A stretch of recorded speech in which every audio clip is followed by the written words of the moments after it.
Good morning students. Last video में हम लोगों ने कुछ क्वेश्चंस किए थे स्प्लिटिंग द मिडिल टर्म पे, जिसके बाद हम लोग पढ़ा था, और कुछ हम लोगों ने वर्ड प्रॉब्लम की थी। ठीक है, आज हम लोग पढ़ेंगे quadratic formula and the discriminant. ठीक है, इसमें हम लोग पढ़ेंगे नेचर ऑफ द रूट्स। ठीक है, कि आपके रूट्स कैसे कैसे हैं उसके बारे में, और उनको सॉल्व करेंगे क्वाड्रेटिक फार्मूला से। ठीक है, तो सबसे पहले आपको सबको पता है कि जनरल इक्वेशन क्या होती है, ax² + bx + c होती है जनरल इक्वेशन। ठीक है, क्वाड्रेटिक इक्वेशन की क्वाड्रेटिक फार्मूला क्या होता है, x = -b ± √b² - 4ac/2a। यहाँ देखो, यहाँ पे आपके दो रूट निकलते हैं, कौन कौन से, एक तो आपका हो जाता है -b + √b² - 4ac/2a, और सेकंड क्या होता है, सेकंड आपके पास हो जाता है माइनस वाला, एक हो जाता है प्लस वाला और एक हो जाता है आपके पास माइनस वाला रूट। देखो यहाँ लिखा हुआ है ना प्लस, देखो यहाँ लिखा हुआ है प्लस प्लस माइनस, तो दो रूट, एक लोग आप प्लस वाला, एक लोग आप लोग माइनस वाला, तो ये आपका होता है क्वाड्रेटिक फार्मूला। ठीक है,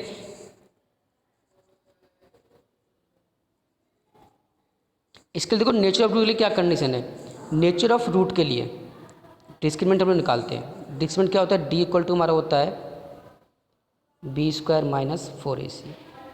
क्या होता है b² - 4ac, देखो अभी हम लोगों ने किया था यहाँ पे, ये जो था ये लिखा हुआ है ना b² - 4ac, इसको हम लोग बोलते हैं d। इसी के बेस पर हम लोग चेक करते हैं कि हमारे रूट्स कैसे हैं। तो मैं बताता हूँ देखो कैसे चेक होते हैं। d = देखो b² - 4ac, सबसे पहला केस है d < 0। सबसे पहला केस है आपके पास d < 0। तो देखो जब d < 0 होगा, यानी कि d आपका क्या होगा, नेगेटिव होगा। जब d नेगेटिव होगा तो आपका कोई भी रियल रूट नहीं होगा, आपका कोई भी रियल रूट नहीं होगा, सिर्फ क्या होगा, इमेजिनरी रूट होते हैं। ठीक है, तो लिखा हुआ है no real roots, 2 imaginary roots. ठीक है, कोई भी रियल रूट नहीं होता है, सिर्फ इमेजिनरी रूट होते हैं। ठीक है, तो देखो आप सबको पता है जब ग्राफ जो है अगर एक्स एक्सिस कट करता है तो वही आपके जीरोज होते हैं। यहाँ देखोगे तो यहाँ पे आपका ग्राफ जो है वो एक्स एक्सिस कट ही नहीं कर रहा है, तो इसलिए इसका क्या है, कोई भी रियल रूट नहीं है। ठीक है, सेकंड केस आपका है d = 0। जब आपका d = 0 होगा तो उस केस में आपके रूट तो दो ही होंगे, लेकिन क्या होगा, वैल्यू दोनों की सेम होगी, तो इसलिए उसको बोलते हैं वन रियल रूट। और ग्राफ जो है वो सिर्फ एक ही बार कट कर रहा है, एक ही पॉइंट पे दो बार कट करता है, एक ही पॉइंट पे क्या होते हैं, दो वैल्यू आती है हमारे पास। तो d = 0 में क्या आपका एक ही रूट होगा, लेकिन एक ही वैल्यू के रूट होंगे, को कितने होंगे, दो होंगे। मैं आपको बताऊंगा एग्जांपल में कैसे। ठीक है, थर्ड केस आपका है d > 0। जब आपका d पॉजिटिव होगा तो उस केस में आपके दो रियल रूट होंगे, और दोनों कैसे होंगे, डिस्टिंक्ट, मतलब कि डिफरेंट। देखो दो बार कट किया है। ठीक है, तो चलो फाइंड करते हैं, एग्जाम्पल देखते हैं कैसे कैसे नेचर ऑफ रूट का। देखो यहाँ पे मैंने इक्वेशन ली हुई है, तीन इक्वेशन ली हुई है, तीन केस लिए हुए हैं, डिस्क्रिमिनेंट निकाला हुआ है। ठीक है, देखो पहला है 2x² + 6x + 5। यहाँ पे देखोगे तो a की वैल्यू 2, b की वैल्यू 6 और c की वैल्यू कितनी है, 5। तो आपका जो फॉर्मूला है b² - 4, इसमें पुट कर दोगे तो देखो 6 का स्क्वायर -4, a की वैल्यू 2 और c की वैल्यू 5 यहाँ पुट कर दी गई है। तो 6 का स्क्वायर कितना हो गया, 36 -4 2 जा 8 5 जा 40, तो यहाँ से कितना आ गया आपके पास, -4 आ गया।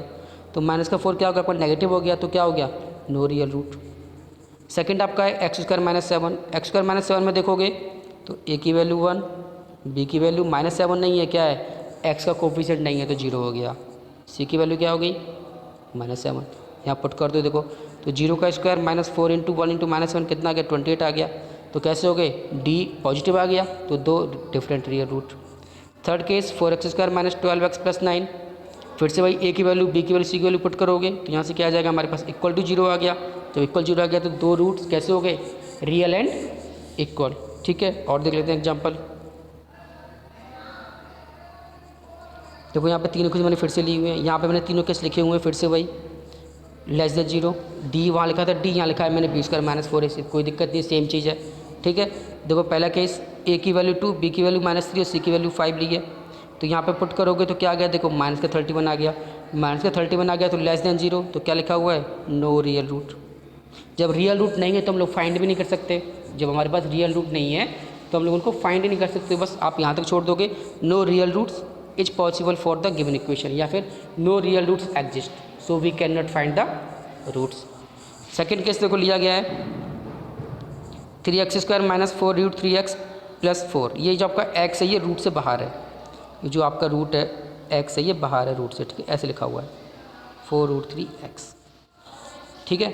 a की वैल्यू, b की वैल्यू, c की वैल्यू फिर से पुट की तो देखो क्या आ गया, इक्वल टू 0 आ गया। इक्वल टू जब 0 आ गया तो कैसे होंगे, 2 रूट होंगे इसके, एक रूट होगा लेकिन दोनों क्या होंगे, सेम वैल्यू के होंगे, ठीक है। तो देखो कैसे निकालते हैं, देखो x इक्वल टू आपका फॉर्मूला था minus B plus minus root D, लिख दूँ इसको, रूट डी b² माइनस 4 इसी को 1/2a। डी की वैल्यू कितनी हमारे पास 0 है तो क्या बन जाएगा, माइनस का b अपॉन 2a। अरे प्लस 0 करोगे माइनस 0 करोगे तो 2 वैल्यू आती है, ठीक है। अब माइनस का b हमारे पास कितना है, माइनस का 4 रूट 3, a की वैल्यू कितनी है 3, तो क्या आ जाएगा 4 रूट 3 अपॉन 6, काट दोगे तो ये कितना आ जाएगा 2 रूट 3 अपॉन 3। तो 2 रूट कौन कौन से होंगे, इसको सॉल्व भी कर सकते हो आप, तो ये आ जाएगा 2 अपॉन रूट 3 और ये आ जाएगा आपके पास 2 अपॉन रूट 3, ठीक है। चाहो तो आप यहाँ भी छोड़ सकते हो, यहाँ भी आप क्या ले सकते हो, आप चाहो तो एक रूट ये भी ले सकते हो अपॉन रूट 3, या फिर आप ये भी ले सकते हो, दोनों आंसर आपकी क्या है, करेक्ट है, ठीक है। तो ये हो गए हमारा डिस्क्रिमिनेंट पर। नेचर ऑफ रूट जब भी आपसे पूछा जाएगा तो आप लोग बताओगे कि नेचर ऑफ रूट कैसा है, उसके बाद आप लोग से अगर बोला गया है फाइंड करने के लिए तो आप लोग फाइंड करोगे। Okay, thank you.